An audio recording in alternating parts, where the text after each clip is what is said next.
Here's how to emotionally detach, get focused, and level up your life. Time is running out.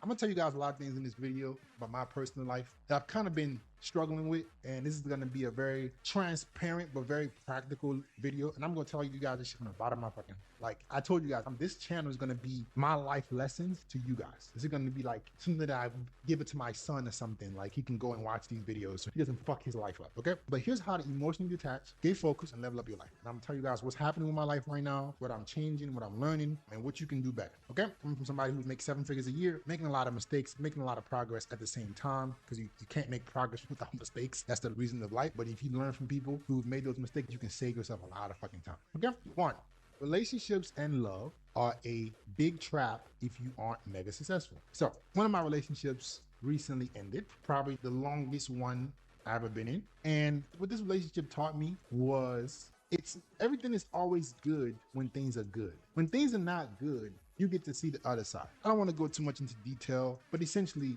dated this girl for a while. You guys probably know what I'm talking about. I don't want to get into details in case that person is watching. But things were great in the beginning, traveling, doing all this fun stuff. There was not really that many issues. When there was a period in my life where I needed to focus and I needed that person to also sacrifice, here come the problems. And what is disheartening is, like I said, when things are easy, things are easy. But that's not what is substantial. That's not what is beneficial to a guy, right? When things are easy, things are easy. I don't need you when things are easy. I need you when things are not that easy. So long story short, me and this person stopped dealing with each other. Great person. Hope they find their person or whatever. I'm not going to talk bad about them. But when things got difficult and they also had to sacrifice when things are difficult for themselves, because anybody around me knows that I want you to be a better person. I want you to improve your life. And it just came to fruition that this person did not want to do the sacrifice to make themselves better while I was improving my life, so we can grow together or have something in the future. It was kind of like when we're traveling, doing all these fun stuff, everything is good. But when I need you to sit down,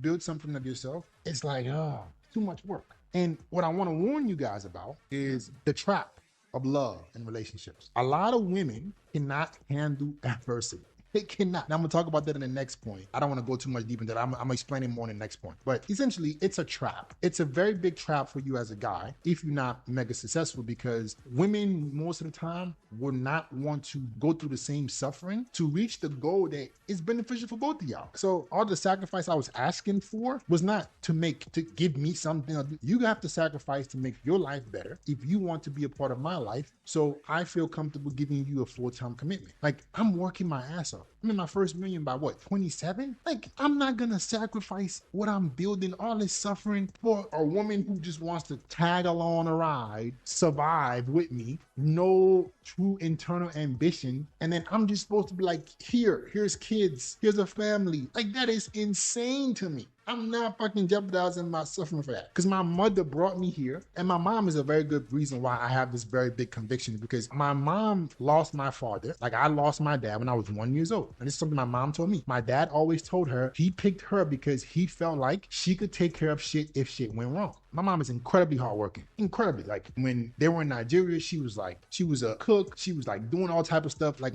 they were poor. My dad was going to law school, taking care of his family, sacrificing for his family. And she was like, he was pushing her. Like, she told me this. She was like, mom told me he forced her to go to school when they were living in the fucking small 1-bedroom apartment so she can get some kind of education. So if shit went wrong, she can help. And I have that same mindset, right? And my mom was like, she really appreciated that, because if it wasn't for that initial push, she don't know where she'd have been. Because when my dad died, she had to take over. She had to take care of me, raise her brothers, and then eventually get us out of Nigeria. So I don't know if my father knew he was gonna die or whatever, but he had that, look, you gotta do some shit with your life, because it's not gonna be all on me. I really, really believe I have that same mindset. And my mom told me the reason why my dad said he picked her was because she was willing to go do that alongside him while he was building. And the mistake that I made, I believe, with this particular relationship is that, guys, I've been making money now for 5 years, decent money. So when things are easy, I'm like doing fun stuff, going out, traveling, and you don't force that hardship. I don't think you're gonna see who a woman really is until you go through some real hardship. So essentially, the relationship ended, and I realized now it's a trap. It's a really big trap. When things are good for you and your girl, things are good. When things are not good, you see a whole different person. When you need this person to sacrifice and grow, you might be building somebody on your good times that when you need them, when things are tough, they don't have what it takes. So what you should do as a guy is two things. Either don't get in a committed relationship whatsoever, just have fun, let it be known, until a girl can prove to you that she can build something alongside you, if that's what you want. I've always been of the mindset that, you know what, I want a woman who is caring and nurturing, but that was when I was making 100 grand a year. As I've made more and more money, and I've realized how much suffering is required of me to get more and more successful, I'm like, I cannot also have the same mindset and same expectations from a woman, because I'm going through so much shit to be at the level that I am, and I have to go through so much more to get to the goals that I want, that I can't just accept a woman that just wants to stay home and nurture kids. Like, that's not enough for me. That's not enough for me, because I can easily just pay for a maid, a cook, for all that stuff. So I don't need a woman to be a billionaire. I don't need a woman to make as much money as me, but build something alongside me. So when shit goes wrong, which shit will go wrong, I can say, damn, my girl can help out for a minute as we get back on our feet. I really believe it's the same mindset my father had with my mom. And thankfully so, my dad picked the right woman, because when he died, all that time from Nigeria brought me to America. Even so, crazy enough, I never said this probably, my mom was raising me. It's just like when the relationship ended with this girl, my mom was very involved, and she was telling me a lot of stuff, and I was like, damn. When we came to America, my mom, we couldn't work. So as an immigrant to the United States, you can't get a job for a while until you get your permanent residence. We came to America. My mom was telling me that she almost cried. She was like, when we moved here, we moved into a 1-bedroom with the dude that she was supposedly going to remarry. Place was a dump. She was like, oh my God. She told me she had to literally, she didn't realize what she was walking into.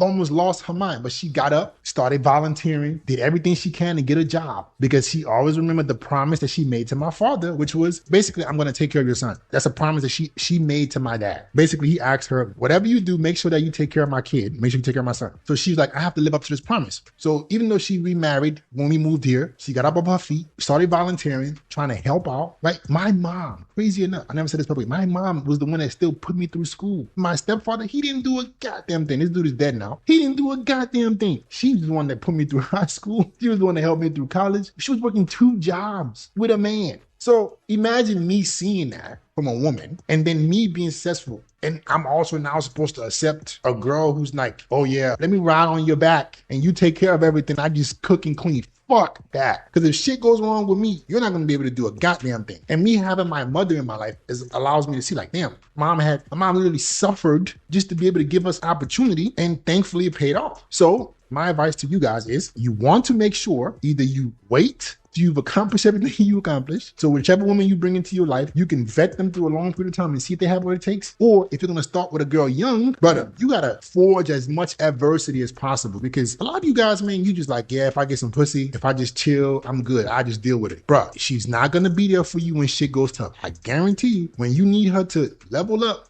grow, expand, she's not going to have that. So that's my advice. Do whatever you want with it. Okay? 2, women are unloyal to their emotions. Negative times will reveal her true character. This is basically 1 and 2 combined, right? Basically, you need to make sure that when a woman starts experiencing negative emotions, suffering, adversity, what is she going to react to? I've seen this so many times with girls. Like I just mentioned, things are great. Things are amazing. They're all happy. They're peaceful. But hey, I need you to sit down and you start working on yourself and you start building something, because I need to lock in right now. They don't have that. They start fighting you, pushing you. They start getting entertained by other dudes. Other men are promising them stuff. They start considering it. They start entertaining other men. The other men's promises start to be more, be careful. When she goes through suffering, you will see the real her. So you don't even know who your girl is. You don't even know whatever you're dealing with till you see what she looks like, how she responds to adversity. Like, it's crazy. Women will live life, guys. And nothing is wrong with women for this, because there are women out there who, like I just said, like my mom, who are a different breed, who will fucking turn the switch on and go conquer shit. But you got to be careful the girl you pick, because they will live life happy, and a girl cannot be excessively emotional. That's another thing. That's another red flag. I should have caught this. Any girl who's excessively emotional is not going to work. No way. No chance. I knew this. That was a red flag.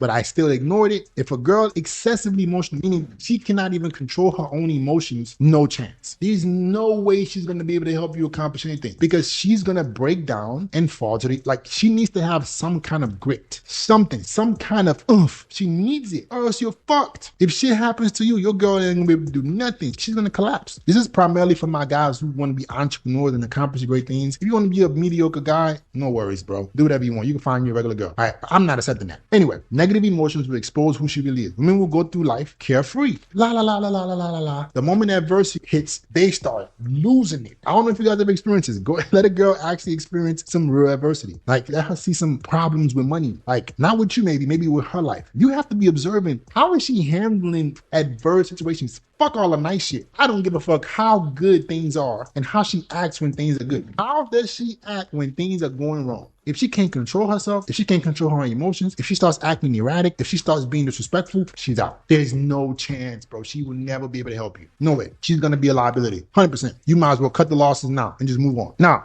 this adversity that you see her experience is going to tell you a lot about who you're with and where you stand. And this is why every single man needs to be building a brand and a business so they can start giving themselves some kind of opportunity so that the women that they're with, you can command more. When you're doing your part, when you're excelling in life, you can command more from women. You don't get, like, the tough part about relationships with men is you can't get the best out of women because you don't got it like that. So if you're not building your brand, establishing yourself, you're going to be getting whatever you can get. So if you want to get started with your personal brand, building a business and a brand behind your skills and what you're good at, or things that you've already built, if you already have a business, how to scale it, I have a video on the channel called How to Build a Profitable Personal Brand. All right, go check it out. Link in the description, pin comments, watch it so you understand how to build a profitable personal brand. Number 3, you need 6 to 8 hours of deep work every single day.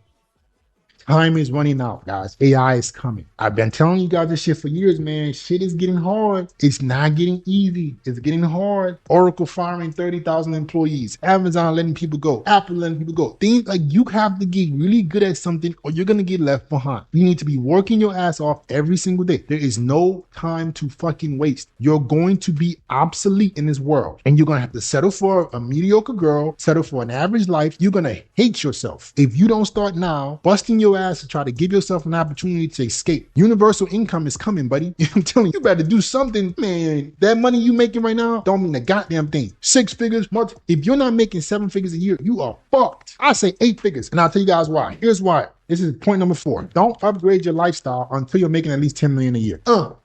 I will break my fucking glasses right now. If you want to have a successful life, please listen to me. This is a mistake I have made now several times. And I've said this before about taxes. These motherfuckers will try to kill you. The IRS or the mafia. I experienced this shit back in Colombia. Now I've experienced it again. What happened again, Fit? Okay, this is what happened. I'm in the worst tax bracket. Worst. I had a conversation with my CPA in June 2025. I was like, I literally emailed him. I'm like, bro, what the fuck do I do, man? Like, this is unbelievable. Every dollar I earn, the IRS wants 30%. Does not include my rent, my food. They don't care about none of that shit. What I'm left with after business expense, because I make good income, right? They want 32%. So here's why this is a big issue. Because let's say you make $1 million a year, right? I make 7 figures a year. You make 7 figures a year, right? It takes half of that to run the business. Business expenses, that's a great business. Most businesses expenses are like 70%. Let's say you have a great business, right? I have a personal brand, organic business. So our profit margins are very high. 50%, just really fucking good. 50% of that, that's $500,000, right? Let's say to generate that income, the expenses were $500,000. Just to generate the income. Then you have partners. Then you have software. Then you have living expenses.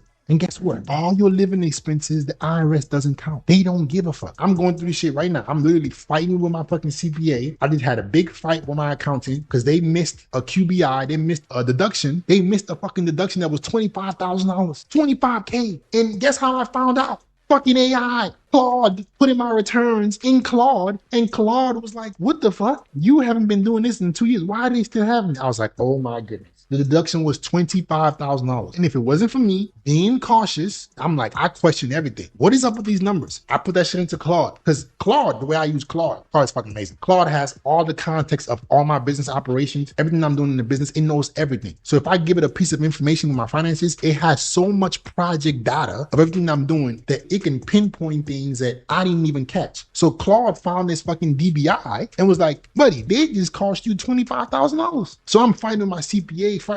This shit is crazy. So essentially, the story of my life right now is I'm in a tax bracket where I have to live so little under my means, and I cannot essentially, like the CPA that I have right now, this is another level, right? But this is the reality. If you're not making at least 10 million a year, you're not going to be able to afford a fractional CFO or family office. Family offices are the people who can move your money offshore, create different structures. You can get paid out through like the Cayman Islands, all that shit. Those people cost 6 figures to pay. A CFO costs 6 figures. So literally, I'm in a position where now I make more money than most people, but I don't make the kind of money to literally get my money moved around the world and not get bent over by taxes. Like, I'm having to face this problem again where my taxes are so fucking high. And because I live in an expensive city like Miami, I have to now downgrade my lifestyle until I get to at least 10 mil profit, so I can afford to get some real good structures to move my money, all this shit, or I'm fucked. If I make 2 million this year, I got to give the IRS, what is that, 500 grand, 30%, 30, well, I don't know what 30% is. If I make 2 million, what is that, 600? And okay, I can't move to Puerto Rico because if I move to Puerto Rico, there's so many stipulations to moving to Puerto Rico. So here I am again, making dumb mistakes, not considering my tax bracket, right? And I'm making mistakes. I can't make these kind of mistakes. I have to be very, very careful with my income, have to realize that every dollar I make, 32% has to go away. So this is just life lessons from me, guys, as somebody making good money. And you could be making all the money in the world. Like this shit, you have to be smart. And this makes a lot of sense why rich people, they put their money, they're so frugal because you don't want to give it away. Yeah, you made $1 million last year, buddy. Give us 500, give us 300. How the hell I'm gonna give you 300 after the expenses to make the money? So I'm gonna give you the money regardless. I have to give them the money regardless. So now I have to fight with every CPA so I don't fucking get screwed, live below my means as much as possible, and then invest the difference so I can get to 10 mil fast. And most family offices is 100 mil. They don't even gonna talk to you unless you have 100 million in investable assets. So I might have a long way to go. But the next step for me will be to at least get a fractional CFO, keep my expenses as low as possible. This shit is crazy. If you're making money, you're trying to make money, please take this from me. Be frugal. Be frugal. Don't upgrade your lifestyle. Don't do none of that shit. You're going to get fucked because when the IRS come calling, and you're like, oh shit, I don't have this money. I'm in with this. I was listening to this big sales guy. He makes like high 8 figures. He was like, when it first happened to him, he was like, oh shit, I'm owed like 3-4 million. He tried to run to Puerto Rico and ended up spending so much fucking money to move to Puerto Rico. He just came back. That's usually what happens. You think, oh, you just go to Puerto Rico, fit. It's not that easy. You have to qualify under certain regulations. You can commute between here and Puerto Rico, but you got to hire some people in Puerto Rico. You got to have some donations. You got to uproot your life. It's so much hell. Why? Because you make more money than most people, but you don't make enough to where the money can really move the needle and you can get people to move the needle. So I'm having to deal with a good CPA, not a great one, and I have to give them the money anyway. So I'm having to it's crazy. It's crazy. So what advice for me, bro? You running a business, keep your expenses as low as possible. The more money you make, the more money you have to give the IRS. The more money you make, the more money you have to. Why do you think people, like the rich people, are so adamant about not paying taxes? They would take everything from you. You're going to be left sleeping in your damn car. You've been making all this money. They're like, and you got to give them so much money. You might as well just move in your car and eat ramen noodles because they want so much of it. So that's my advice. Keep your expenses low. Try to invest the difference until you get to a really big number to where you can get the right people to move your money. Then you can start to enjoy your money. Or else, if you make the mistakes like me, kind of rush, upgrade your lifestyle, you're fucked. All right. So build a profitable personal brand. Take these lessons from me. Link in the description. Watch that How to Build a Profitable Personal Brand video. And I'll get back with you guys next time.